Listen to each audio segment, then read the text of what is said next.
Hello বন্ধুরা, welcome back to my channel রাখি kitchen. তো আজকের আমি বানাচ্ছি একটা ডিম আর 1 কাপ ময়দা দিয়ে চটপট বানিয়ে নেওয়া একটা স্ন্যাক্স। তো দেখে নিই এখানে কী লাগছে। তো এখানে আমার লাগছে একটু ময়দা 1 কাপ, আর আমি এতে দিয়ে দিয়েছি নুন। আর এটাকে মিশিয়ে নিয়ে এমনি করে মিশিয়ে নিয়ে আমি এটাকে মেখে নেব।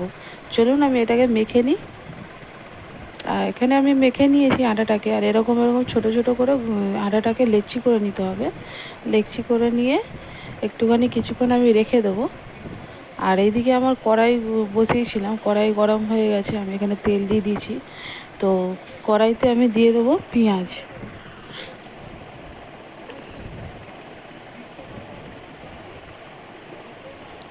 তো কড়াইতে আমি দিয়ে দিয়েছি পেঁয়াজ।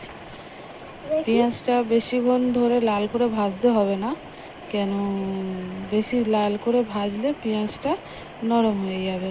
অতটা ভাজার দরকার নেই, হালকা করে আমরা পেঁয়াজটা ভাজবো। তো পেঁয়াজ দিয়ে দিয়েছি এখানে, আর আমি এতে একটু নিয়ে অ্যাড করব গাজর। গাজরটা যেহেতু আমার ঘরে ছিল আমি তাই দিচ্ছি, আপনারা চাইলে স্কিপও করতে পারেন। তো গাজর আর কাঁচা লঙ্কা আমি এখানে অ্যাড করব।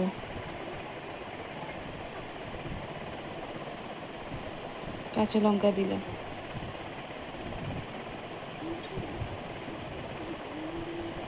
দিয়ে এটা আমি কিছুক্ষণ নেড়ে নেবো। নেড়ে নেওয়ার পরে আমি এতে একটু নুন দেবো।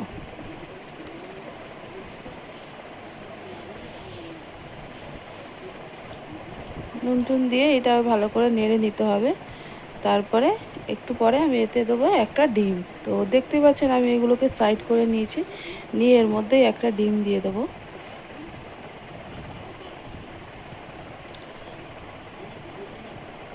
ডিমটা আমি দিয়ে দিয়েছি। তো ডিমটা দিয়ে আপনি কিছুক্ষণ রেখে এরকম নেড়ে চেড়ে নিয়ে ডিমটাকে কুচি কুচি করে নেবেন কড়াইতে।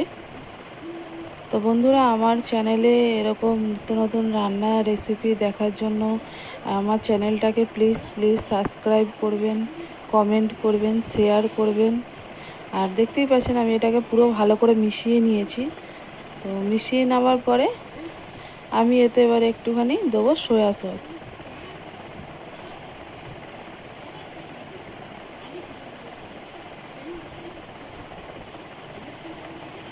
একটু সয়া সস দিচ্ছি, সয়া সসটা দিলে একটু টেস্টটা সুন্দর হয়। আর এতে আমি দেবো একটু চিনি।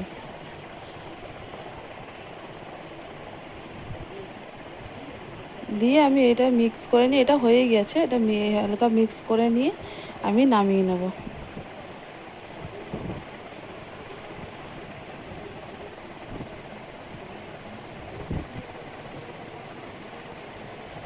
দেখতে পাচ্ছেন আমার এটা হয়ে গেছে, আমি এবার এটাকে নামিয়ে নেব।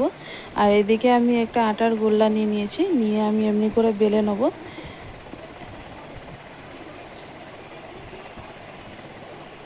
একটু পাতলা করে বেলে নেব।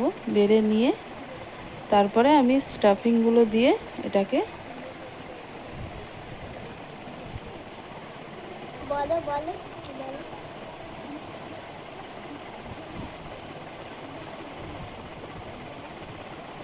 তো আপনাদেরকে আমি দেখিয়ে দিচ্ছি। তো এরকম করে এটা গুছিয়ে নিয়ে দিতে হবে, তা নাহলে সাইড থেকে এটা ফেটে যাওয়ার চান্স থাকতে পারে। যেহেতু এটা পাতলা, এরকম সাইড থেকে আপনারা মুড়ে নেবেন, দু সাইড থেকে নিয়ে এটাকে একটা ফোল্ড করে। আর ওইদিকে দেখুন আমি শুধু জল রেখেছি, প্লেন জল। তো জলটা আমি এই সাইডে দিয়ে দেবো, দিলে এটা পুরো মুখটা বন্ধ হয়ে যাবে।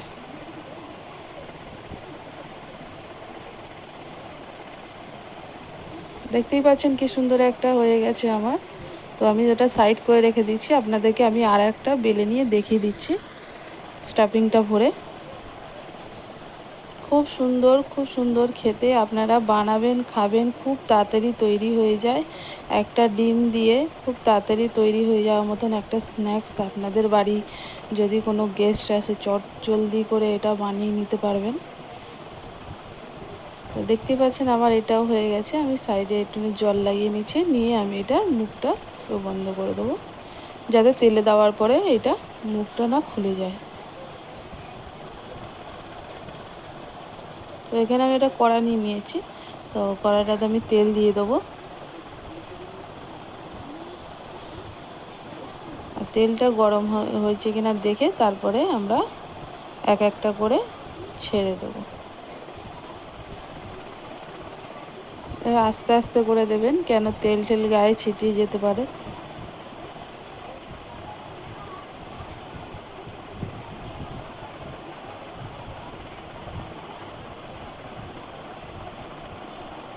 একটু অল্প অল্প করে দেবেন, আর কেননা এগুলো উল্টাতে খুব সমস্যা হবে, যেহেতু লম্বা লম্বা তো খুব সমস্যা হবে উল্টাতে।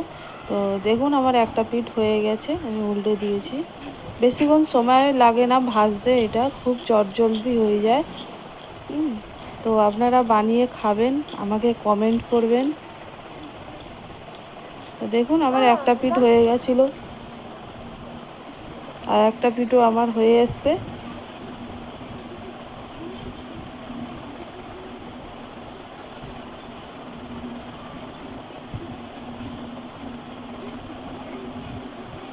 এবার আমি এইগুলোকে তুলে নেব।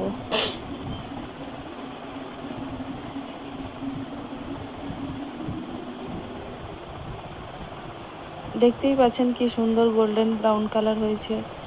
তো আপনারা খেয়ে দেখবেন, খুব সুন্দর লাগে, খুব মচমচে। আর আমার চ্যানেলটা সাবস্ক্রাইব করবেন, কমেন্ট করবেন, ভালো থাকবেন, সুস্থ থাকবেন। থ্যাংক